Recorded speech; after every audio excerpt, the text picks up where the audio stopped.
Vous savez, c'est assez fascinant de se dire que parfois, les plus grands mystères se cachent juste là, dans les toutes premières lignes d'une histoire. Et c'est exactement le cas quand on ouvre la Bible. Une énigme vraiment fascinante nous attend dès le début. Dans les 2 tout premiers chapitres, le texte emploie 2 noms, mais alors 2 noms très différents pour parler de Dieu. Alors la question se pose, pourquoi? Simple bizarrerie de traduction? Ou est-ce que c'est la clé pour comprendre quelque chose de bien plus profond? Bon, pour y voir plus clair, commençons par le tout premier nom qu'on rencontre. C'est un nom qui évoque une puissance, une majesté, vraiment cosmique. Elohim. Alors, Elohim, qu'est-ce que c'est? Eh bien, c'est le Dieu qui, disons-le, dépasse complètement notre entendement. C'est le créateur souverain de l'univers. Ce nom, il décrit une entité tellement puissante que sa parole seule, un seul mot, suffit à faire exister des mondes entiers.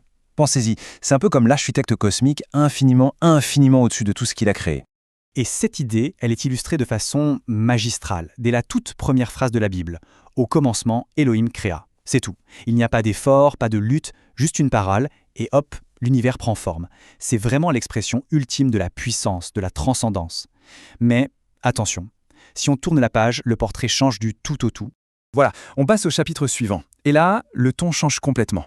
Un nouveau nom apparaît.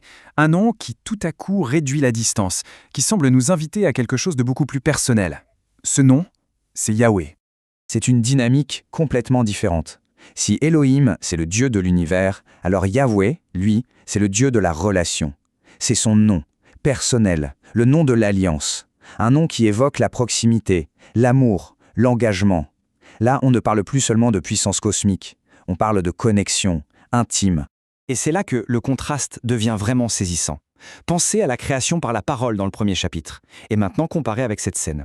Ici, on peut presque imaginer Dieu en train de s'agenouiller, de former l'être humain de ses propres mains, avec la poussière, puis de se pencher pour souffler la vie dans ses narines.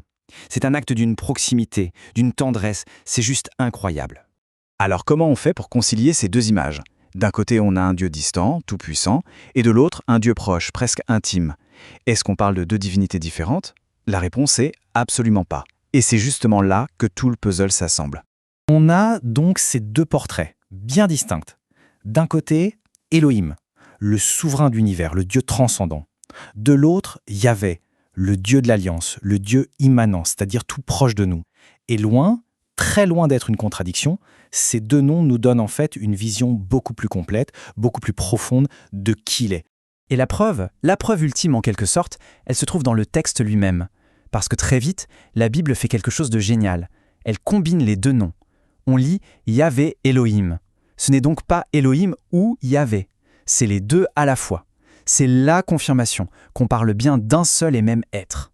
On comprend donc que Moïse, l'auteur de la Genèse, a fait ça de manière totalement intentionnelle. Il a utilisé ces 2 noms pour nous enseigner une chose absolument essentielle. Il ne s'agit pas de 2 dieux, non, mais bien de 2 facettes fondamentales du caractère d'un seul Dieu. Un Dieu qui est, en même temps, le roi d'univers et un ami personnel.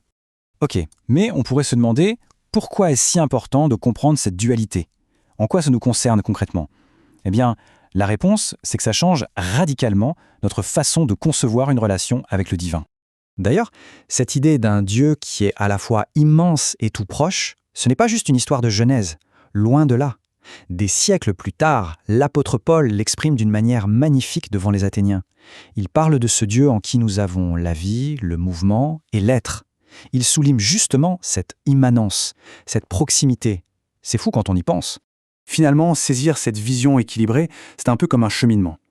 La première étape, c'est de contempler la grandeur, la souveraineté absolue d'Elohim. Ensuite, il s'agit d'accueillir la proximité, la nature aimante de Yahweh. Et c'est en explorant l'ensemble des Écritures qu'on arrive à maintenir cet équilibre.